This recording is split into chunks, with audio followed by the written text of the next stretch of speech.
నేనే స్థలం కొంటాను భీమవరం. ముందు కొంటానంటే పిఆర్పి పెట్టినప్పుడు చాలా మంది పార్టీ ఆఫీస్ ఇస్తామని చెప్పి ఇచ్చి ఓడిపోగానే చిటికి నెలతో బయటికి వెళ్ళిపోమని చెప్పి ఆ అవమానం నేను ఎప్పటికీ మర్చిపోలేను. ఒక పార్టీ ఆఫీస్ స్టార్ట్ చేయడం లేట్ అవ్వచ్చేమో, కానీ నేను ఈరోజు మీకు మాటిస్తున్నాను, నాకు పెద్ద పార్టీ ఆఫీస్ కావాలి. దేనికి పెద్ద పార్టీ ఆఫీస్ అంటే ఒక 2 ఎకరాలు 3 ఎకరాల స్థలం కావాలి, బలమైన ఆఫీసు. ఎందుకు మాట్లాడుతున్నానంటే జనసేన ఆఫీస్ ఎలా ఉండాలి అంటే అక్కడికి వచ్చి దేశభక్తి పెంచేలాంటి బలమైన అక్కడ ఒక వాతావరణం ఉండాలి. అక్కడ సిగరెట్లు తాగుతూ పిచ్చాపాటి మాట్లాడుకోవడానికి జనసేన ఆఫీస్ కాదు, చాలా విలువైన విషయాలు మాట్లాడుకోవడానికి.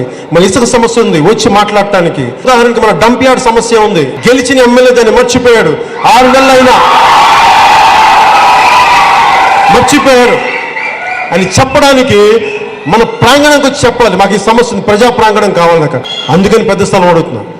మనమే తీసుకుందాం, ఎవరి దయాదాక్షిణ్యాలు వద్దు. మన సొంత స్థలం, మన ఆఫీసు. ఆ స్థలం కోసం పెద్దలందరికీ చెప్పాను, మీరు చూపించండి, నేను నా డబ్బులతో నేను కొంటాను, బయట వాళ్ళ డబ్బులతో.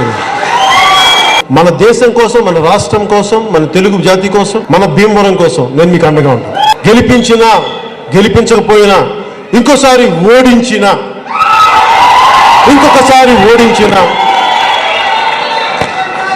నేనైతే మీకు నిలబడతాను, మన భీమవరం నిలబడతాను.